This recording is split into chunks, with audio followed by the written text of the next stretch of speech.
What a game that we just witnessed on Thursday Night Football. The game of the season between the Seattle Seahawks and the Los Angeles Rams as the Seahawks come back in overtime to absolutely stun the Rams by a final score of 38-37. This is the San Francisco 49ers Report. My name is Chase Sr. There is so much to sort through, so much to talk about. And at the end of the day, I know this was a game between two divisional rivals for the Niners inside the NFC West, but the Niners come out of this game without even having to play as big-time winners because the fight for the number one seed for San Francisco is still on, and of course, we'll talk about that as well. Before we get to all of that, don't forget to hit that subscribe button and support the channel. I was live a little bit earlier today, went live for a watch party for this game, and we had a lot of fun just reacting to everything, riding the seesaw of this epic game, which featured so much. And if you want continuous Niners coverage every single day year round, I always have you covered. So lock us in and hit that sub button. This was a game that was huge for both teams. Los Angeles Rams entered Thursday night as the number one seed. And if they won this game, and it looked as though they are well on their way to dominating this game, they would have had about a 90% chance of getting the number one seed in the NFC and home field advantage because their schedule after this game also very easy. They have to play the Atlanta Falcons and the Arizona Cardinals. So that would have shut the door of any possibility that the Niners would have had of getting the number one seed and home field advantage in the NFC. And the Super Bowl 60, is at Levi's Stadium in Santa Clara.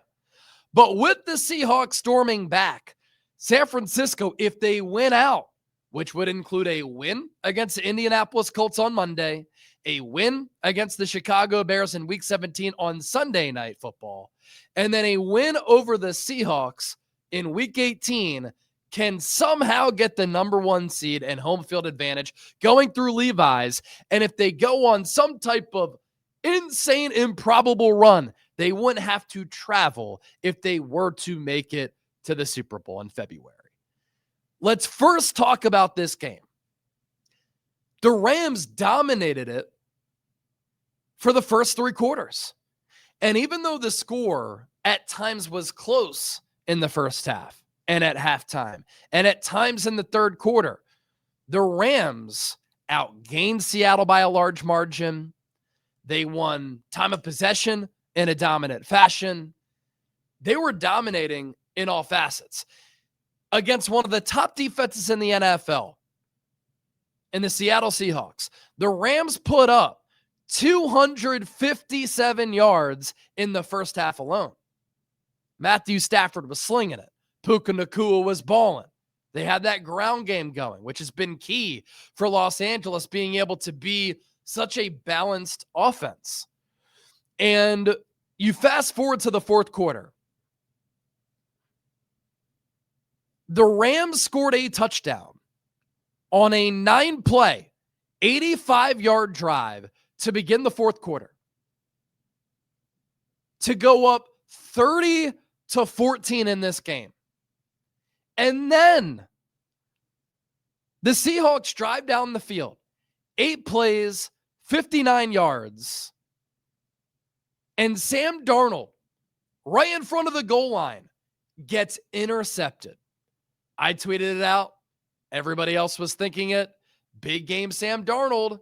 That was his 6th pick going back to last year against this Chris Shula Rams defense.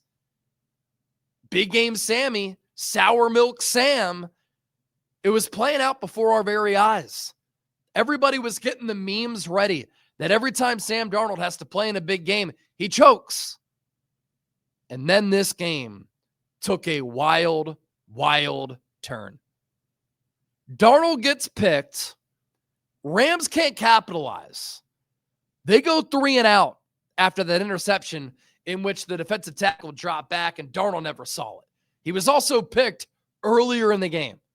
Cooper Kupp had fumbled before halftime when the Seahawks were marching, about to put points on the board. So the Seahawks were down in the turnover battle 3-0. And so Darnold gets intercepted for a second time. Rams go 3 and out. Then the Rams again go 3 and out, and they punt it away. And Rashid Shaheed, a trade deadline acquisition for the Seahawks, takes a punt back nearly 60 yards for a house call. That actually came right after the first 3 and out. So Rams go 3 and out after the pick.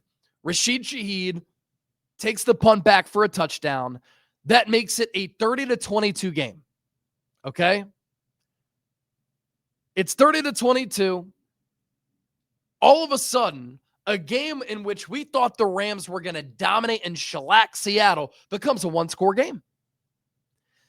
Then the Rams go 3 and out again to get back on track here for myself.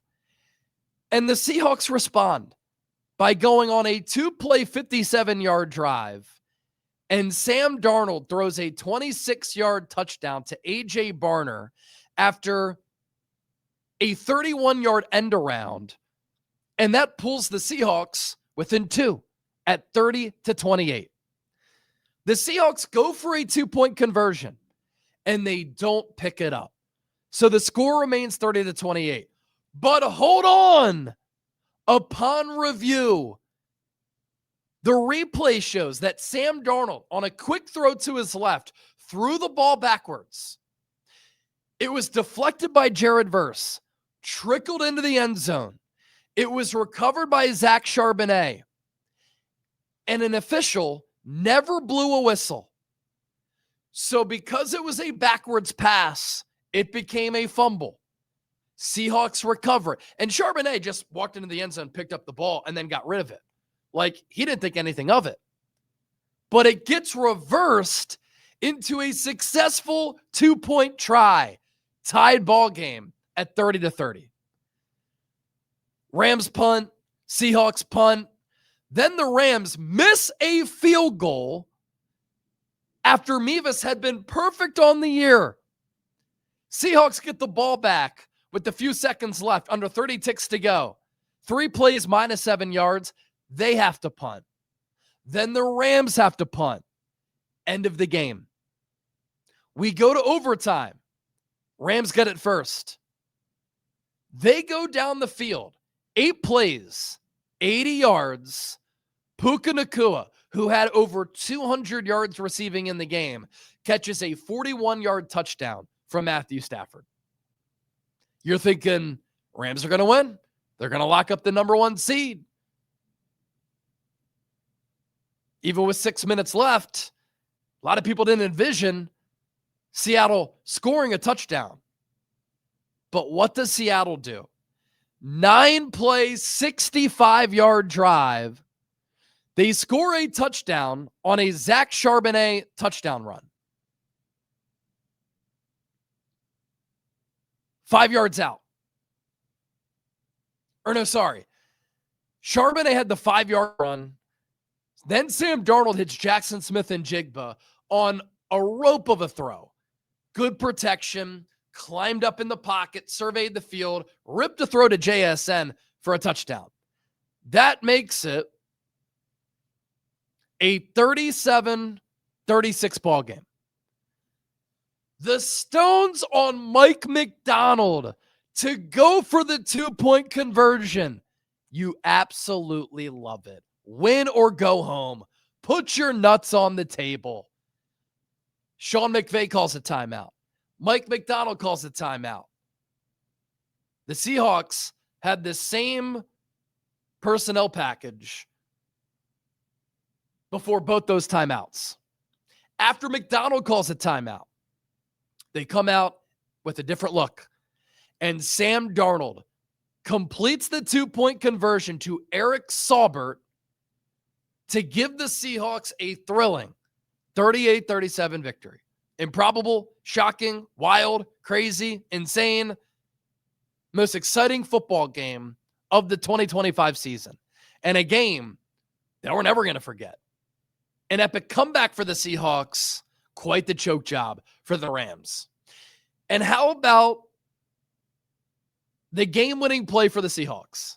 Sam Darnold, former Niner, Eric Saubert, former Niner. Guess who called the play? Clay Kubiak, former offensive coordinator or former coach for the Niners under Kyle Shanahan, former Niner. So you had 3 former Niners executing the successful 2-point conversion try, winning the game for Seattle, and keeping the Niners' #1 seed hopes alive. This is why we love football. How awesome is all this? How awesome was that? And I know for Niner fans, you're like, man, I'm rooting for Seattle. This is weird. Now you're happy that the Rams have lost. It was weird pulling for the Seahawks in this game. It was weird watching a game between 2 NFC West rivals, and you're so into it. But it had a lot of implications, and here they are. If the Niners win out, as I mentioned earlier, Colts on Monday night, Bears Sunday night, Seahawks week 18, the Niners get the #1 seed and home field advantage in the NFC playoffs. That's what it comes down to. If Seattle wins out, that would include a win over the Niners. They get the #1 seed in the NFC playoffs. If the Niners beat the Colts on Monday night, they will move up from the #6 seed to the #5 seed and be ahead of the Rams. These two teams split the season series, but the Niners have the better divisional record than Los Angeles because the Rams suffered another divisional loss in this game. So that's what's at play for San Francisco here. An insane game, an insane night, and such a memorable game. For Sam Darnold, like the resolve, the mental toughness, admirable. To battle through all of that, I was mocking him too live, and I sent out a tweet, big game Sam. But for him to respond to that, huge. And now that sets up quite the scene, potentially, in Week 18 between the Niners and the Seahawks. These two teams, fan bases, organizations hate each other. And there's going to be a lot riding on the line. And another storyline, did Sam Darnold kind of shake some of the big game wounds that he's had and blemishes? Perhaps. So Seahawks win in a thriller. Rams lose in a heartbreaker. And the Niners' hopes of the #1 seed remain alive. Second bad choke job for Los Angeles this year. They lost in week 3 to the Eagles when they gave up like 24 unanswered. And how about this number right here? The Seahawks, when down 15 or more points in the fourth quarter all time, were 0-172. Seattle is now 1-172. Football rules. So that is the video. Late night on a Thursday, December 18th. Kyle Shanahan said today he wasn't going to watch this game because he was going to be too busy preparing for Indy. Come on, Kyle. I imagine you turned this game on, right? Especially with the extra period. This is the 49ers Report. My name is Chase Senior. Don't forget to hit that subscribe button. Coverage to come all throughout the weekend. Thanks for your support. We'll talk to you soon. Peace.